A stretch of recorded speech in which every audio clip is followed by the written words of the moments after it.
51 case उलझे हुए जाल को सुलझाने की कोशिश करते हैं, जहां हर बात एक शतरंज की चाल है और हर राज की अपनी एक कीमत। इस किस्त की शुरुआत होती है एक ऐसे रिश्ते से जो बिल्कुल टूटने के करीब है। ज़ारा दिल शिकस्ता अपनी होने वाली सास से कहती है, मैं अब किसी पर भरोसा नहीं कर पा रही, और ये एक जुमला पूरी कहानी का रुख मोड़ देता है। लेकिन यहाँ बुनियादी सवाल ये उठता है कि क्या ज़ारा का ये फैसला सिर्फ उसके अपने पुराने जख्मों की वजह से है, या फिर पर्दे के पीछे कोई ऐसी ताकतें हैं जो इसे कंट्रोल कर रही हैं? चलिए सबसे पहले बात करते हैं इस कहानी के मरकजी मसले की। एक ऐसी शादी जो अचानक तोड़ दी गई है और अपने पीछे सिर्फ उलझन और दुख छोड़ गई है। यहाँ पर जो चीज़ वाकई गौरतलब है वो इन दोनों के बीच का फासला है। देखिए, एक तरफ हादी है जो परेशान है और इस मसले को हल करना चाहता है। दूसरी तरफ ज़ारा है जो अपने माजी के जख्मों की वजह से सबसे दूर हो रही है और किसी से बात करने को तैयार नहीं। ये सिर्फ एक गलत फहमी नहीं, ये क्राइसिस से निपटने के दो बिल्कुल अलग अंदाज हैं। और जैसे जैसे हादी और ज़ारा एक दूसरे से दूर हो रहे हैं, एक पावर वैक्यूम बन रहा है, और दो किरदार हैं जो इस खाली जगह को फौरन पुर करने के लिए बेचैन हैं। चलिए देखते हैं कि ये साजिशी कौन है।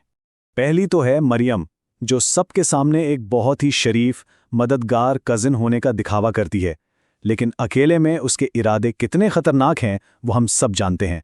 उसका मकसद बिल्कुल साफ है, हादी को हासिल करना, चाहे इसके लिए कुछ भी करना पड़े। और यहाँ मरियम की पूरी स्ट्रैटेजी हमारे सामने है। पहले वो बेचारगी का नाटक करती है, अपना आईडी कार्ड भूल जाती है ताकि हादी से बात करने का मौका मिले। फिर वो ऐसे हालात पैदा करती है जहां उसे हादी की ज़रूरत पड़े, और आखिर में वो उन दोनों के दरमियान पैदा होने वाली दूरियों का भरपूर फायदा उठाती है।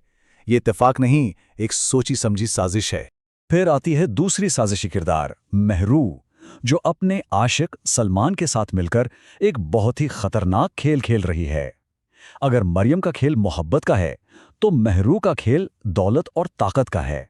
इस स्लाइड में देखिए कि महरू की कहानी और असल सच्चाई में जमीन आसमान का फर्क है। वो सबको बता रही है कि वो एक मजलूम है जिसे उसकी सास घर के लिए ब्लैकमेल कर रही है, जबकि हकीकत ये है कि ब्लैकमेल वो खुद कर रही है। अपने ही बच्चे को इस्तेमाल करके वो घर अपने नाम करवाना चाहती है। ये एक बहुत बड़ा और खतीलमी का धोखा है। इसी दौरान कहानी में एक और जगह मुनीर के घर में एक बिल्कुल अलग किस्म का झगड़ा शुरू हो चुका है, और इसकी वजह है अचानक से मिलने वाली दौलत। ये पैसा खानदान को जोड़ नहीं रहा बल्कि तोड़ रहा है। इस टेबल में उनकी सोच का फर्क बिल्कुल साफ नजर आ रहा है। ये मसला सिर्फ पराजय और टोस्ट का नहीं है।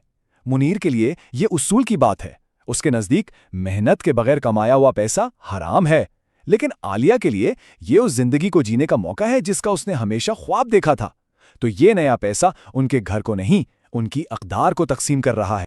लेकिन इस सारे हंगामे और साजिशों के बीच में एक किरदार है जो हार मानने से इनकार कर रहा है। हदी को अब भी यकीन है कि मोहब्बत हर चीज पर काबू पा सकती है। वो सिर्फ हाथ पर हाथ धरे नहीं बैठा, वो मुसलसल ज़ारा को कॉल कर रहा है। वो मरियम को साफ साफ कहता है कि उनके मसले वक्ती हैं, और वो शादी की तारीख पक्की करने का प्लान बना रहा है, ये सोच करके इससे सब ठीक हो जाएगा। लेकिन क्या वो असल मसले को समझ ही नहीं पा रहा? और ये एक जुमला उसके पूरे मकसद को जाहिर कर देता है। वो सिर्फ एक शादी के लिए नहीं लड़ रहा, वो एक पूरी जिंदगी के लिए लड़ रहा है। और यही उसका सबसे बड़ा अज़्म है, और शायद सबसे बड़ी कमजोरी भी। अब आते हैं इस किस्त के सबसे अहम हिस्से पर, यानी इसके क्लाइमैक्स पर, जहां महरू की बड़ी मेहनत से बनाई हुई झूठी दुनिया एक अनचाहे मेहमान की वजह से खतरे में पड़ जाती है। उसको लग रहा था कि सब कुछ उसके कंट्रोल में है। तभी दरवाजे पर दस्तक होती है और उसका पूरा प्लान बिखरने लगता है। और ये मेहमान कोई आम मेहमान नहीं है, ये एक डॉक्टर हैं। मतलब वो वाहिद इंसान जो महरू के सबसे बड़े झूठ का पर्दा फाश कर सकती है। ये एक ऐसी चाल थी जिसकी महरू को बिल्कुल भी उम्मीद नहीं थी। इस अचानक चेकअप ने महरू को एक ऐसी मुश्किल सूरत हाल में डाल दिया है जहां उसे तमीज़ या अपने राज में से किसी एक को चुनना है, और उसके पास सोचने का वक्त भी नहीं है। तो वो हंगामे का इंतखाब करती है। वो बदतमीजी का एक तूफान खड़ा कर देती है ताकि डॉक्टर को सवाल करने का मौका ही ना मिले और वो वहां से चली जाए। ये एक आखिरी लेकिन कारगर कोशिश है। तो नतीजा ये निकला कि सिर्फ अपनी बदतमीजी के जोर पर महरू ने कमजोरी के इस लम्हे को अपनी जीत में बदल दिया। उसने अपनी सास को हैरान करके घर में अपनी पोजीशन और मजबूत कर लिए। उसने एक बहुत बड़ा रिस्क लिया और फिलहाल वो कामयाब हो गई है। तो ये किस्त हमें एक ऐसे नाजुक मोड़ पर छोड़ जाती है जहां ज़ारा का टूटा हुआ दिल, मरियम की साजिशें और मेहरू का बहुत बड़ा धोखा, ये सब एक अंजाम की तरफ तेजी से बढ़ रहे हैं। सवाल अब ये नहीं है कि राज खुलेंगे या नहीं, सवाल ये है कि जब ये राज खुलेंगे